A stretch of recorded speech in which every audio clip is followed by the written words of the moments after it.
Silakan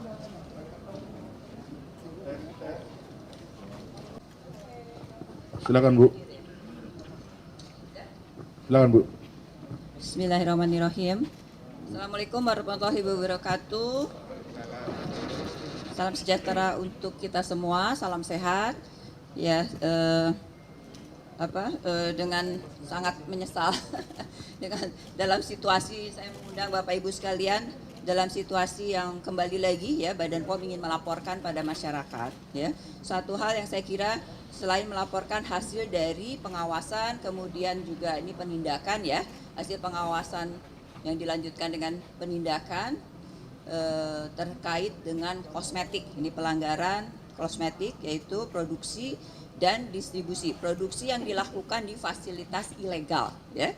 Jadi ini sebetulnya bukan fasilitas yang secara formal diawasi oleh Badan POM karena ini adalah fasilitas produksi yang ilegal ya. Namun tentunya dalam pengawasan distribusi kami selalu menemukan produk-produk yang tidak memenuhi ketentuan. Nah, ini juga saya kira hasil dari laporan dari masyarakat dikaitkan adanya satu kegiatan produksi yang mencurigakan ya dari satu produk-produk yang nanti kita akan sampaikan lebih jauh dikaitkan dengan kaitannya hulu ke hilir ya dari produk ini dan bahayanya apa ya, terutama saya kira yang menjadi korban dalam tanda kutip ya, jadi bisa jadi korban yang lalai saja mungkin ya, korbannya itu bisa sampai ke tenaga kesehatan, klinik yang juga order tuh bahasa Inggrisnya apa? Memesan dari fasilitas produksi seperti ini tanpa melihat terlebih dahulu kapasitas ataupun juga ilegal atau legalnya satu fasilitas produksi yang tentu saja untuk kosmetik ya, menggunakan bahan-bahan kosmetik yang langsung mengenai tubuh manusia ya tentunya harus memenuhi standar-standar ya sesuai dengan cara produksi kosmetik yang baik. Kembali lagi tentu informasi dan proses ini juga tidak Badan POM lakukan sendiri. Kami menyampaikan terima kasih pertama yang hadir dalam hal ini dari BAIS Bapak Lektor Ahmad, dari Satgas Karimun Badan Intelijen Strategis BAIS yang selama ini tentunya selalu bersama-sama dengan Badan POM sebagai tim kerja ya untuk intelijen mencari informasi. Saya kira dengan adanya temuan ini kita akan kembangkan ya, kita akan kembangkan lebih jauh lagi ya. Kemudian juga dari Korwas PPNS Barreskrim Polri Bapak AKB Sukro Adianto, terima kasih atas kehadiran Bapak Ibu sekalian media yang saya kira membutuhkan kerjasama kita untuk mengedukasi masyarakat ya, menginformasikan dikaitkan dengan hasil penindakan ini. Sebagaimana Anda ketahui, ini adalah temuan ini fasilitas gudang ya, tapi menjadi satu fasilitas produksi yang lengkap. Ya saya kira ini tadi agak inikan kita juga ya, mencengangkan kita juga karena lengkap. Tadi ada seperti fasilitas R&D ya, tadi ya research and development-nya sepertinya ada pengembangan. Kemudian mereka juga menyimpan retain sample dalam tanda kutip semuanya ya, karena semua itu tidak memenuhi standar ya. Dan jelaslah ini fasilitasnya tidak memenuhi cara produksi obat yang baik dan bisa dibayangkan juga produknya tentu tidak memenuhi standar-standar sebagai ini kosmetik dan obat sebetulnya ini ya. Obat tadi seperti dilihat kan banyak sekali bahan baku dalam bentuk obat-obat ya, yang kami sudah dapatkan ada beberapa macam obat ini karena ini untuk kosmetik dikaitkan dengan mungkin bahan pemutih, penanganan jerawat, inflamasi pada wajah ya. Tentu ini melibatkan dokter ya dengan seperti ini ya, supply seperti ini. Ada hidrokinoin gitu ya, pemutih kulit yang biasa digunakan pemutih kulit. Saya kira hidrokinoin apabila digunakan dengan resep dokter dibolehkan kan? Ya, harus dengan resep, harus dengan dosis, harus ada jangka waktu penggunaan. Kemudian juga tentunya harus diproduksi di fasilitas yang sesuai dengan standar-standar higienik, keamanan, kualitas tentunya ya, dan juga efektivitasnya ya. Dan serah terimanya, distribusinya, pembeliannya dan serah terimanya tentu harus melalui keprofesian, apotek, ada apoteker ya yang mengawasi, memastikan bahwa komposisinya di dalam kemasan tersebut sesuai dengan standar yang berlaku. Dan tentunya kalau itu apotek, Badan POM akan selalu rutin melakukan pengawasan di seluruh Indonesia ya, sehingga memastikan setiap produk yang dijual di apotek tersebut memenuhi ketentuan. Dan ada juga asam retinoat, ini anti aging, melasma ya. Resoniol sebagai anti jerawat. Kemudian kayaknya ini yang jerawat semua, sebenarnya enggak jerawat semua, kan ada resoniol, ada anti aging, melasma itu ya, dark spot. Kemudian ada juga tadi propylene glycol ya, pelarut propylene glycol ini sebagai pelarut dan pelembab ya. Ingat bahwa propylene glycol juga adalah bahan pelarut yang bisa mengandung cemaran yang berbahaya apabila masuk ke badan kita. Kemudian ada tretinoin, ini untuk mengatasi kerutan, bintik-bintik akibat dari inflamasi jerawat. Juga ada clindamycin, ini juga antibiotik kalau ada radang ya di wajah kita karena jerawat misalnya. Kemudian fluocinolone ya, ini anti jamur kulit di wajah. Nah, jadi sebenarnya obat, yang diproduksi ini adalah obat. Artinya ada yang order ya, ada yang memesan, saja itu adalah dokter dengan kliniknya ya, yang memesan di satu fasilitas produksi yang dibuat secara massal gitu ya. Saya kira ada ketentuannya yang seharusnya tidak demikian juga ya. Saya kira ada ketentuannya untuk klinik ya, apabila dokter meresepkan itu tentunya kliniknya harus punya fasilitas peracikan ya, seperti apoteknya dari klinik tersebut ya, sehingga diracik di sana dan diserahkan langsung ke pasiennya sesuai dengan resepnya ya. Tidak bisa satu proses produksi itu membuat begitu banyak kemudian dipesan oleh dokter atau dokter dengan kliniknya dan kemudian langsung diberikan ya, atau dijual secara didistribusikan secara massal. Itu tidak boleh, ada ketentuannya. Kalau demikian tentunya setiap unit itemnya harus mendapat izin dari Badan POM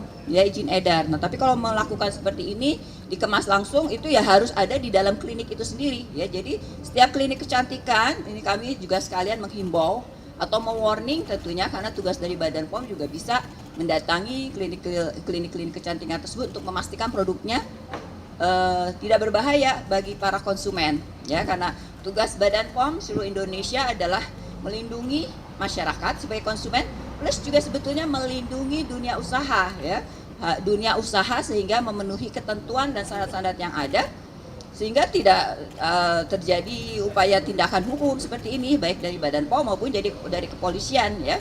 Bisa saja nanti melakukan upaya penindakan apabila ditemukan produk-produk yang tidak memenuhi standar dan membahayakan bagi masyarakat. Jadi kembali lagi, temuan kita adalah berapa? Nanti disampaikan lah yang teknis itu ya, ada berapa. Saya kira secara total, karena ini bentuknya kelihatannya proses produksi, fasilitas produksi ilegal yang besar ya, sangat besar.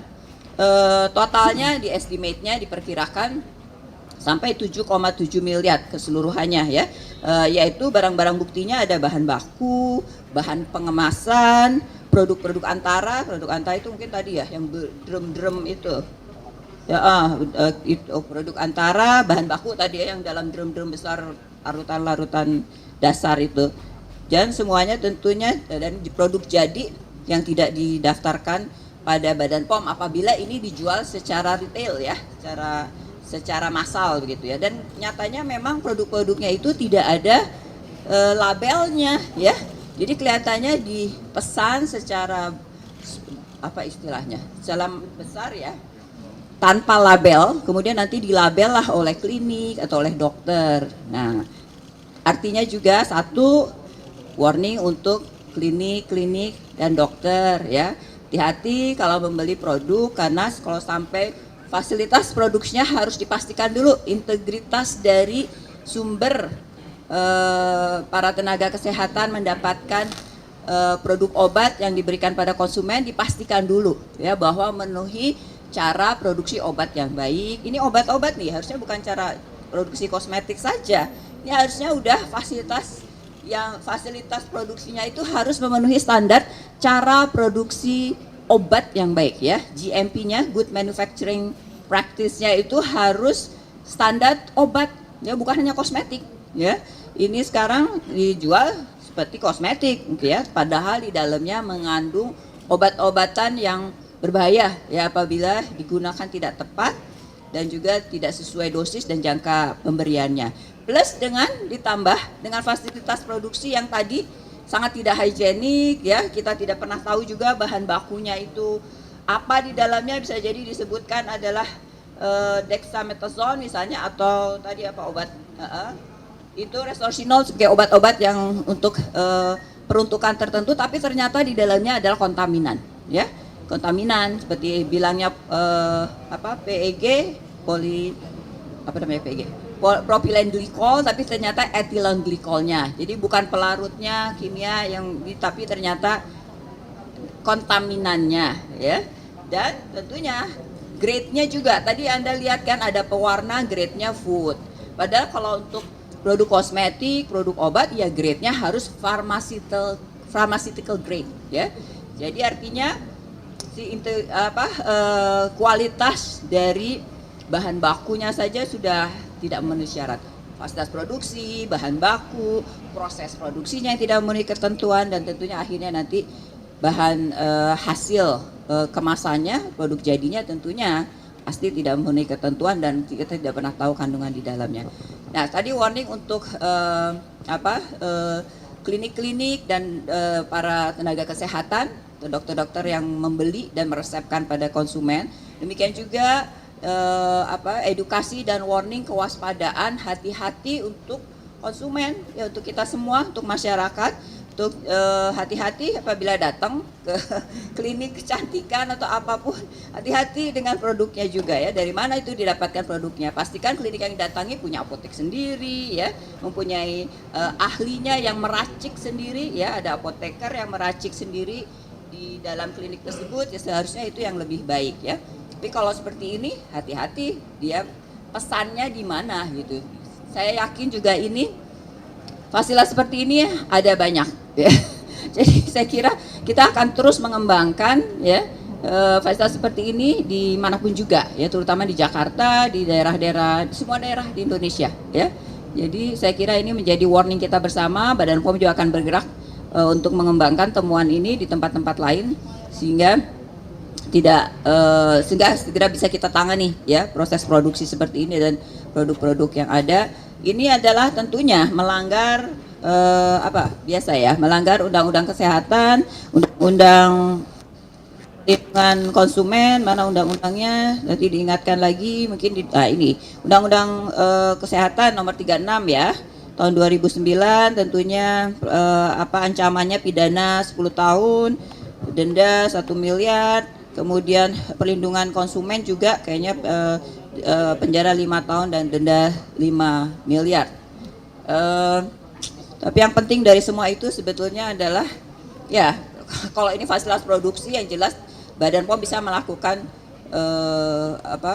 sanksi administrasi. Tapi ini adalah fasilitas ilegal ya. Tapi itu juga menjadi tugas dari Badan POM untuk bekerja sama dengan penegak hukum lainnya, dengan kepolisian, unit-unit kerja yang dikaitkan dengan intelijen untuk terus mengembangkan target-target seperti ini ya, sehingga tentunya masyarakat konsumen menjadi terlindungi.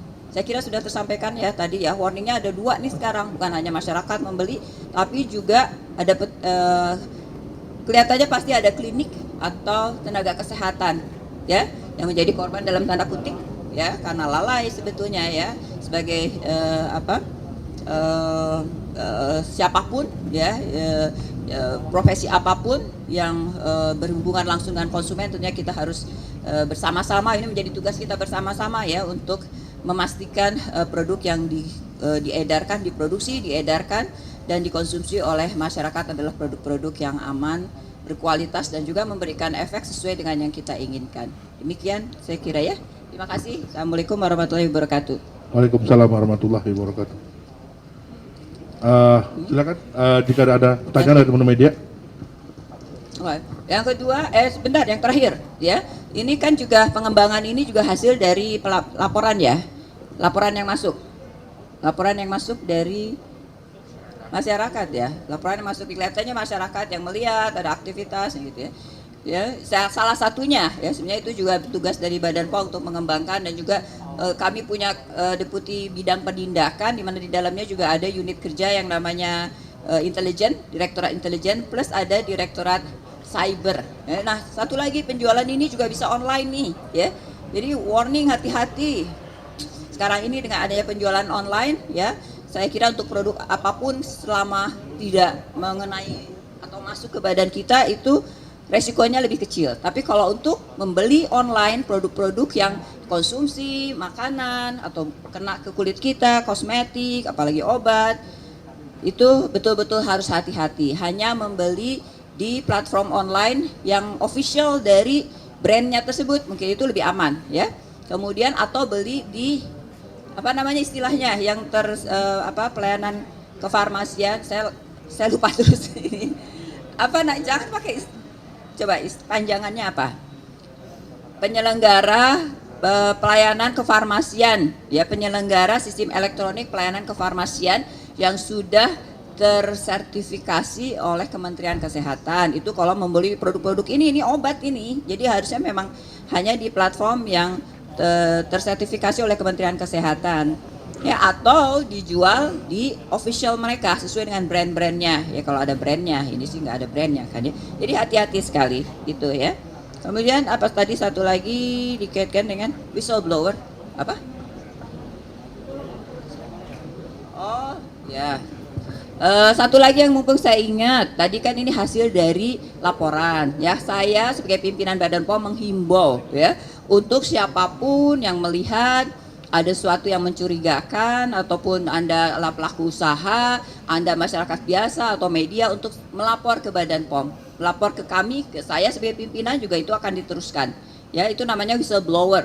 Kita perlu ya untuk memperkuat sistem whistleblower dan jangan takut terkait dengan pelaporan dan sebagainya ya.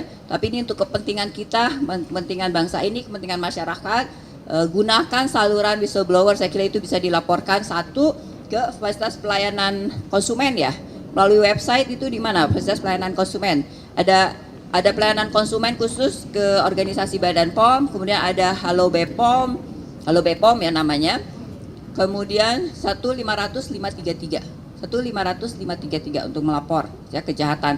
Sering sekali langkah-langkah kita dalam penindakan dan akhirnya sampai mendapatkan tersangka itu karena disebabkan adanya laporan dari masyarakat ya. Itu namanya whistleblower dan itu sangat dibutuhkan ya. Jadi tolong untuk melaporkan pada kami. Kemudian ini sudah sampai di proses penyidikan, sudah ada yang silakan disampaikan proses penyidikannya apa.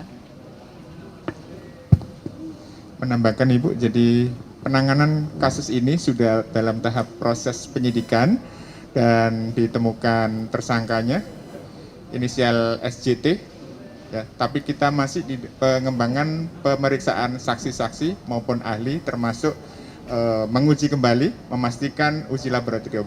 Demikian Bu. Iya. Sudah uji laboratorium sudah kan? Sudah Bu. Sudah ada ya? Yang baru didapatkan kita pastikan lagi. Iya, dikembangkan lagi kemudian, tapi tentunya sudah hasil uji laboratorium yang ada sudah menunjukkan memang mengandung kandungan obat ya. Jadi ini adalah obat ya, bukan kosmetik. Kalau kosmetik itu tidak mengandung obat ya, tidak mengandung bahan kimia atau bahan obat ya. Jadi itu bisa dijual begitu saja tanpa resep atau dengan proses-proses yang sangat terproteksi begitu ya. Tapi kalau sudah obat itu kita harus hati-hati ya, karena bukan hanya tadi akibat-akibat yang disebabkan ya, bisa menyebabkan apa tadi sebentar ya, ada yang bisa menyebabkan efek yang lebih ini lagi ya, lebih bisa bahkan sampai ke dalam ke organ-organ tubuh kita juga kan ya, bukan hanya secara fisik tapi juga di dalam badan kita, dan bisa jadi tidak langsung terasakan ya, tapi ini butuhkan waktu. Itulah kenapa banyak kanker kulit atau kanker apapun juga gitu ya. Kemudian juga ke ginjal kita, ke liver kita, ke hati kita, karena itu obat kan, bahan kimia yang masuk ke badan kita apabila digunakan tanpa dosis dan dalam jangka yang panjang. Saya kira demikian. Silakan. Silakan Media dari Kompas.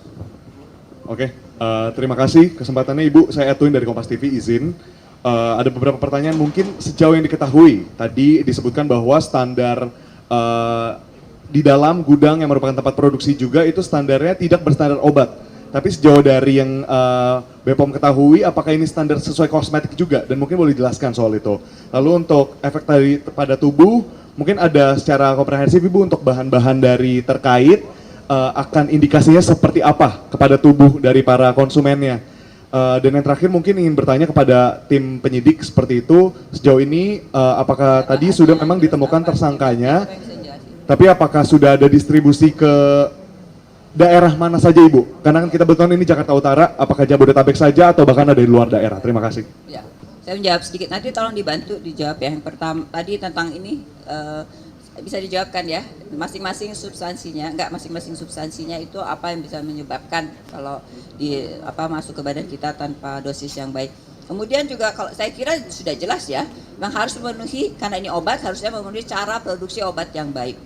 Nah ini cara produksi kosmetik yang baik pun juga tidak seperti ini ya, fasilitas produksi kosmetik itu ya hampir sama basicnya ya. Ini tentunya tertata dengan baik ya dalam satu fasilitas produksi yang memenuhi aspek higienik ya. Berarti bangunannya pun juga harus bangunan yang memenuhi standar. Tolong nanti CPOKB apa antara lain fisiknya biar bisa dapat gambaran masyarakat. Kalau yang memenuhi aspek CPOKB itu seperti apa? Fisiknya aja dulu nanti belum lagi nanti di dalamnya ada aspek udara yang tidak bisa ya, harus diatur dengan baik sehingga tidak ada efek kontaminasi dan sebagainya.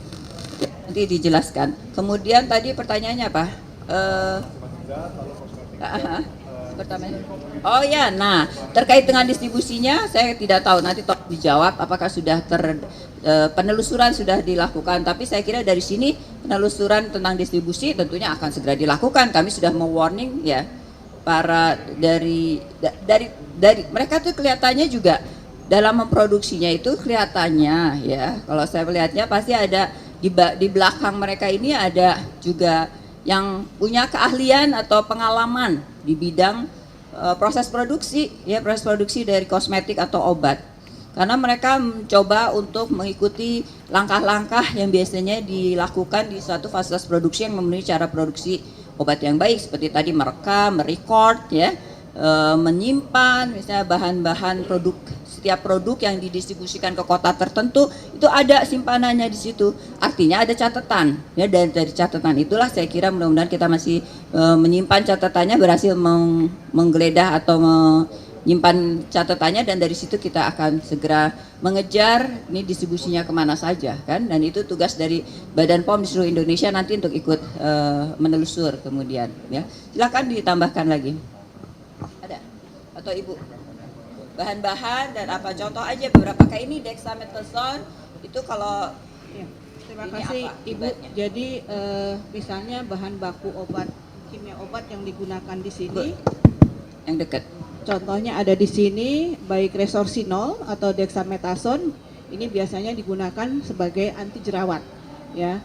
Dan tentu dengan penggunaan yang tanpa aturan pakai yang sesuai, resorcinol ini bisa menyebabkan bahkan sampai gangguan hati dan juga pada gangguan ginjal. Nah, untuk dexamethasone ini biasanya digunakan untuk antiinflamasi pada kondisi kulit yang meradang. Penggunaan jangka panjang tentunya akan mempengaruhi kesehatan fungsi hati dan ginjal ya, karena ini merupakan obat keras yang seharusnya penggunaannya harus dengan resep dokter dan diawasi oleh dokter hanya pada waktu tertentu. Kemudian dari aspek cara produksi yang kosmetik yang baik, jelas ini tidak memenuhi aspek tersebut. Kita tahu bahwa CPKB itu mempunyai 12 aspek. Salah cara kosmetik yang baik ada 12 aspek yang harus dipenuhi. Misalnya dari aspek bangunan saja, mungkin tadi teman-teman media sudah melihat ruangannya sedemikian kotor, higiene sanitasinya tidak terjamin, sehingga dalam proses produksi itu kontaminasi dari jamur, dari bakteri itu bisa masuk dalam produknya, sehingga konsumen atau pasien pada kondisi radang, jerawat, inflamasi itu tidak saja bukannya sembuh, tetapi bisa terkena cemaran-cemaran tadi. Belum lagi nanti cemaran di dalam produk. Ada cemaran silang dari berbagai bahan baku tersebut. Ini mungkin yang belum lagi nanti mutu dari bahan baku yang digunakan karena diperoleh dari sumber yang kemungkinan juga tidak resmi. Ini juga akan menghasilkan produk yang resikonya tinggi terhadap kesehatan. Demikian Bu. Baik, terima kasih Bu. Ya, pertanyaan lain satu lagi deh ya. Ya udah cukup. Silakan. Cek, cek. Media Indonesia. Cek. Cek. Selamat siang Bu, saya Iqbal dari Media Indonesia. Untuk transaksi kan tadi disebutkan 7,7 miliar ya. 7, ya, estimate total sekitar 7,7 miliar. Itu dihitung dari komponen Lebih apa besar. saja ya Bu? Lalu sudah berapa lama? Itu 7,7 miliar itu dihitung dari komponen apa saja Ya. dan sudah berapa lama beroperasi perusahaan ini, dan bagaimana sih masyarakat mengenali produk yang sudah terlanjur beredar di masyarakat itu Bu? Terima kasih. Ya.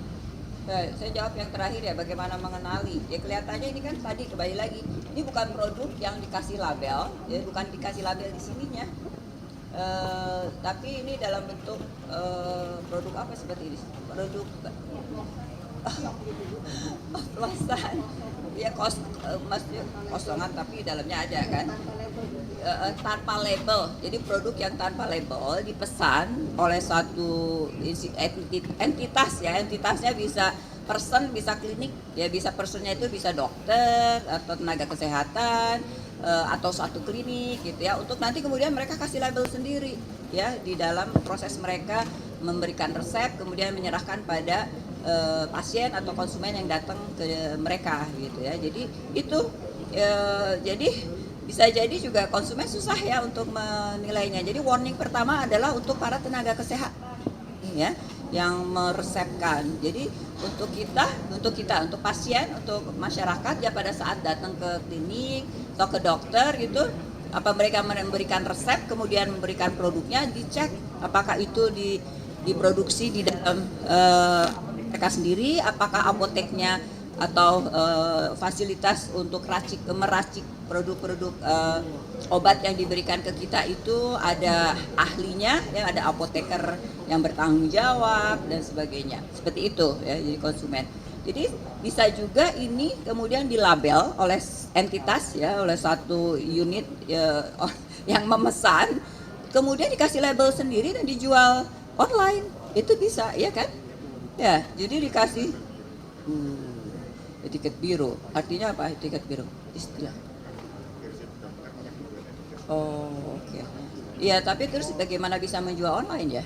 Atas nama dokter atau atas nama brand? Ya, pribadi bisa. Jadi hati-hati ya. Pastilah sekarang di medsos itu, di online itu bisa dijual apapun terus kemudian dengan klaim kan? Dijual produk bisa memutihkan, bisa menyembuhkan jerawat dan sebagainya. Bisa memutihkan biasanya. Ya, menghilangkan apa? Noda hitam, hitam dan sebagainya, itu iming-iming ya. Dan itu common sekali di negeri kita ya. Jadi bisa jadi dijual online setelah dikasih brand oleh satu pihak lain lagi yang mengorder ini dari fasilitas seperti ini begitu ya. Ya, siapa tambahkan lagi dari pertanyaan? Nilai keekonomian apa saja? Nilai keekonomian kami taksir 7,7 itu kita hitung dari bahan baku yang ada, kemudian produk ruahan, produk jadi, kemasan, termasuk peralatan. Nah, nilainya berapa? Kami tanyakan pada yang pemiliknya, ini kalau dijual berapa? Itu yang kita buat untuk menghitung itu. Kemudian berapa lama operasinya, beroperasi sarana ini akan kami dalami lagi karena ini ada perpindahan dari tempat yang lain. Jadi kita sudah melakukan pendalaman kurang lebih 4 bulan lebih ya untuk mendapatkan sarana ini. Jadi kita masih dalami, beroperasi sudah lama, nanti kita dapatkan dari para saksi-saksi. Ya. Jadi pada intinya memang saya meminta unit kerja pengawasan pengawasan kosmetik di Badan POM, kemudian nanti akan berkoordinasi dengan UPT kami, kantor-kantor Badan POM di seluruh Indonesia ya untuk mengembangkan ini, terutama di jalur, terutama ya kalau untuk produk jadinya ya di jalur distribusinya, karena kelihatannya ada catatannya kan, ini pergi kemana gitu. Nah kemudian juga tentunya mengembangkan dengan kedeputian penindakan, mengembangkan mencari target-target ya seperti ini. Seringnya adalah wah nanti ngebuka ya seperti inilah ya, gedung-gedung seperti ini ya, warehouse gitu ya. Berapa kali kita temui, berapa kali saya datang ya di dalam proses penindakan ini, warehouse seperti ini kompleks warehouse dan kompleks pergudangan ya. Jadi masyarakat yang ada di sekitar kompleks pergudangan, saya kira bisa menjadi sumber pertama untuk melaporkan ya, sumber pertama, karena nggak mungkin ini nggak dibuka ya. Ini kalau ada lalu lalang terus ini ya, kalau masyarakat ingin tahu ya, karena demi untuk ikut juga melindungi kita bersama masyarakat, cari tahu, harus punya keinginan tahu untuk melihat ada kegiatan apa gitu ya. Apalagi inspeksi lebih jauh lagi, tanya lebih jauh lagi, ini fasilitas produksinya memenuhi sudah bersertifikasi atau tidak kan. Pastinya harusnya pertama adalah ada izin melakukan usaha ya. Harusnya dipasang bukan sih kalau di industri itu kan harus ada izin melakukan usaha. Perizinan berusaha dulu satu, kedua barulah cara punya sertifikat dari Badan POM untuk memproduksi. Cara produksi obat yang baik, kalau itu memproduksi obat, cara pembuatan kosmetik yang baik, tapi ini bilangnya kosmetik, tapi ternyata ada kandungan obatnya. Nah itu yang bisa kita cari tahu lebih jauh lagi. Ya, jadi ya ini kita membutuhkan kerja bersama kita, kerja keras kita lagi untuk terus mengembangkan. Jangan sampai juga ini sampai ke konsumen kita ya di seluruh Indonesia. Itu ya. Oh iya. Ya, permisi Bu, saya Agus dari Harian Kompas. Ada beberapa pertanyaan. Yang pertama terkait tren dengan kosmetik ilegal ini dalam beberapa waktu terakhir, apakah ada tren baru atau pengembangan baru dari oknum-oknum ini, modusnya seperti itu. Lalu yang kedua terkait dengan hulunya Bu. Kalau bisa dijelaskan mungkin ini bahan bakunya didapat dari mana asalnya, terus kemudian pelaku dapatnya itu dengan cara apa, dan mungkin ada upaya tertentu gitu Bu biar memutus dari hulunya. Terus sama tadi kan disinggung soal harga ini ya, dijual dari penjual dari total asetnya. Nah itu pelaku ini menjualnya dalam kisaran harga berapa kira-kira itu? Mungkin itu. Sama satu lagi terkait yang media sosial itu Bu, media sosial di penjualan online gitu Bu, e-commerce gitu. Nah, apakah ini kan udah ada himbauan gitu Bu bahwa masyarakat membelinya di official store gitu. Lalu kalau dari BPOM sendiri apakah ada upaya tersendiri Bu terkait itu untuk memfiltrasi terkait penjualan di media di e-commerce itu Bu? Mungkin sementara itu dari saya. Ya. Pertama tentunya memang di jalur distribusi ya. Di kondisi yang sekarang ini dikaitkan dengan modus ya. Saya kira kalau modus membuat produksi seperti ini udah modus lama ini ya pasti ya. Mungkin nggak tahu kita nanti kedepannya apa lagi kira-kira. Jadi harus dikembangkan juga nih oleh para intelijen ini untuk mengembangkan ke depan ada modus baru lagi nggak. Tapi kalau modus kayak gini saya kira ini modus lama ini kan ya, menggunakan kamuflase suatu gudang atau fasilitas entah di mana ya, biasanya fasilitas di kampung-kampung yang jauh gitu ya, untuk sebagai fasilitas produksi ya. Jadi itu memang membutuhkan laporan dari masyarakat, mungkin dari para tenaga penegak hukum ya, kepolisian, TNI yang tentunya tersebar di seluruh Indonesia ini, membantu Badan POM yang juga ada di seluruh Indonesia. Tapi kan memang sumber daya manusia kita kan tidak tak terbatas, jadi artinya terbatas ya, masih membutuhkan sumber daya manusia yang lebih banyak lagi. Jadi membutuhkan kerjasama kita bersama untuk menjadi intelijen, mencari-cari ya, mencari informan atau juga informan ya. Mungkin kita harus lebih mengembangkan lebih banyak lagi informan untuk permasalahan-permasalahan yang ilegal ini. Nah sekarang modus yang baru ya, termasuk baru dan sangat trennya sangat sangat mengerikan sangat menakutkan adalah tren penjualan online ya dari produk-produk obat. Ini kan produk obat ya, karena penjualan online tidak ada yang memonitor penggunaannya, produknya juga Badan POM tidak bisa memonitor, tidak bisa mengawasi. Belum tentu adalah produk yang dijual online itu sudah melalui proses notifikasi atau proses evaluasi dari Badan POM ya.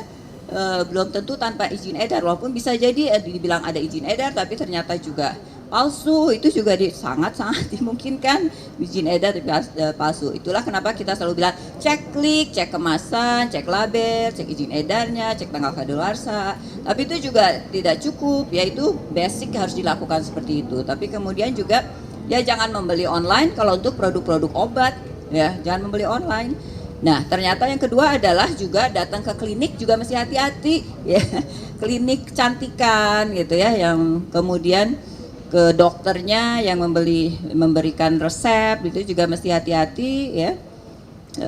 Dari mana obat yang diracik tersebut asalnya, karena ini kan ternyata ini juga kelihatannya dari catatan yang ada ini yang membeli juga banyak dokter dan klinik-klinik begitu ya. Pesanan yang memesan itu adalah dari klinik-klinik dan dokter, artinya klinik dokter kalau membeli produk secara massal ya, kemudian mereka nanti menginikan, mereka punya tanggung jawab tetap ada di mereka ya, yang memberikan pada pasien.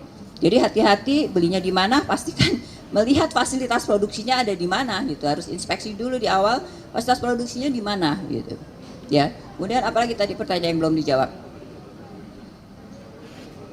Oh ya, bahan baku tentu tadi ya, penelusuran dari sini ya, ini tim unitnya dari UPT juga adalah kita akan telusur ke hulunya, tentunya sampai ke bahan baku, sumbernya dari mana itu harus. Kemudian juga tadi ke hilir ya, melihat sampai kemana itu yang pesan-pesan ya, ada di klinik mana dan sebagainya ya, nanti kita inspeksi ke klinik-kliniknya tersebut ya. Ya, penyebarannya ya sampai Jawa dan luar Jawa. Tadi saya lihat ada Kalimantan, ada Jawa, seluruh Jawa dan luar Jawa. Kelihatannya besar ya ini ya. Ini. Sampai luar Jawa, sampai ke Kalimantan. Tadi saya lihat catatannya ada Kalimantan. Tentunya mungkin ada tempat lain ya. Oke, mungkin ya. Baik, ya. Sudah ya? Apa? Saran? Oh, harga produk itu gimana sih? Bentuknya gimana cara menjualnya? Kan mereka satu kayak begini atau per... Misalnya untuk apa? Biasanya paket ya, harganya variasi. Ini PPO cream. Isinya 10 per 10 gram. Itu berapa? 500.000. Biasanya sih kayak gini-gini. Saya kayak gini-gini nggak terlalu mahal ya yang bentuk seperti ini. Tapi dan karena apa? Dan mereka bisa menjual dengan tidak mahal karena bahan bakunya tidak pharmaceutical grade kan.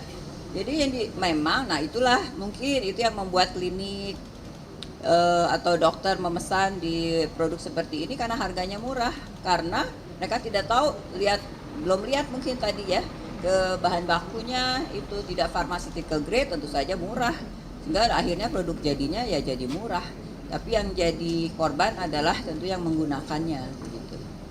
Ya, oke, terima kasih atas semua kerjasamanya dari media. Terima kasih juga kerjasama Bapak Ibu sekalian penegak hukum. Oh, bisa ngambil foto bareng-bareng nanti sambil megang ininya. Ya, silakan. Megang alat bukti. Izin Bu. Itu punya siapa itu? Punya siapa itu? Tadi.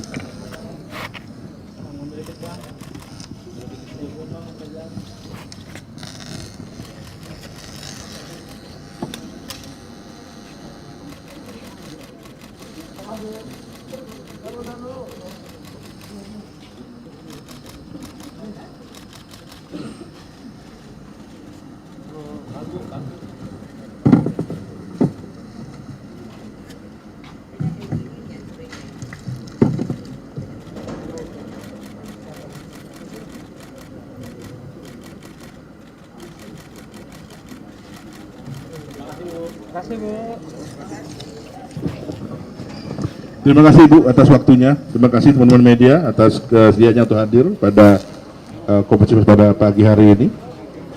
Kami tutup apa? Ya, oke. Udah ya, kita tutup ya. Assalamualaikum warahmatullahi wabarakatuh.